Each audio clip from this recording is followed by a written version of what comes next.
Foreign Minister Stephen Smith joins us from our Parliament House studio. Minister, good morning. Good morning, Fran. Minister, there are all sorts of security concerns surrounding this poll. I wonder if you've had a briefing on the suggestion and reports that there's now 20 Taliban suicide bombers in position in the capital, Kabul, for today's elections. Well, I wouldn't propose to go into the detail of the advice that I've received for the obvious reason, but I gave a ministerial statement in the House the other day and I made the point that Afghanistan, of course, continues to be very difficult and very dangerous.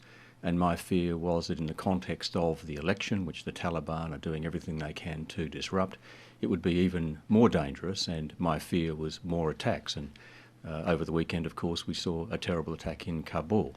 So, of course, we're concerned. Making improvements in security in Afghanistan generally is very difficult, and making conditions for some broad participation in an election in Afghanistan is also difficult, but it's important the election takes place, the first effectively Afghan-run election in 30 years. It's an important part of the process of restoring Afghanistan to a place where international terrorism can't flourish. What is the benchmark for success in these elections? Will it be measured in the number of votes or the number of lives lost? Well, obviously, we don't want to see one life lost, but we know that in Afghanistan we've lost our own soldiers, some 11 now. Other countries have had very many more casualties, and very many innocent Afghans have also been lost. We steel ourselves for that worst outcome. But participation in the election, the holding, the conduct of the election is a very important part of Afghanistan emerging as a nation state which can organise its own affairs, particularly on the security front, which is why our focus has been not just security for security's sake, but also significant nation-building, capacity-building efforts on the development assistance and capacity-building side. We have to put Afghanistan in a position where it can manage its own affairs in a way in which international terrorism can't flourish, where Afghanistan doesn't continue to be a hotbed or a training ground for international terrorism. Well, all very well to have the goal of Afghanistan emerging as a secure state, but the question arising in some quarters is what kind of state? President Karzai is the front-runner in the elections, but his political horse trading has been extensive. Sydney Morning Herald journalist Paul McGough is in Kabul, and he said yesterday the legitimacy of Karzai and his government has been severely tarnished by reports of deal-making with former warlords. Let's have a listen. The calibre of the deals that Karzai has done border, frankly, on the disgusting. He has freed drug traffickers from jail, pardoned rapists, gang rapists. He has signed off on a law that makes Shiite women obliged to have sex with their husbands, or their husbands are entitled to withhold food and shelter from them. He has brought back into his circle half a dozen of the worst warlords of the 1990s. These are people who, because of their place in Afghan history, they are feared and they are loathed by the bulk of the population. And he has promised more government offices than there are provinces to govern.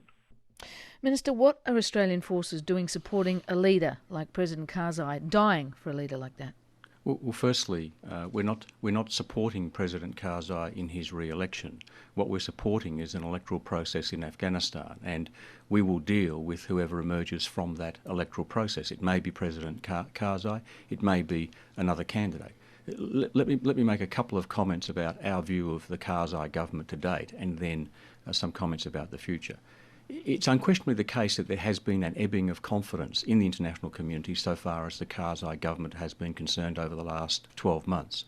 And the international community, including Australia, wants to see much greater progress on governance, on corruption, on anti-narcotics.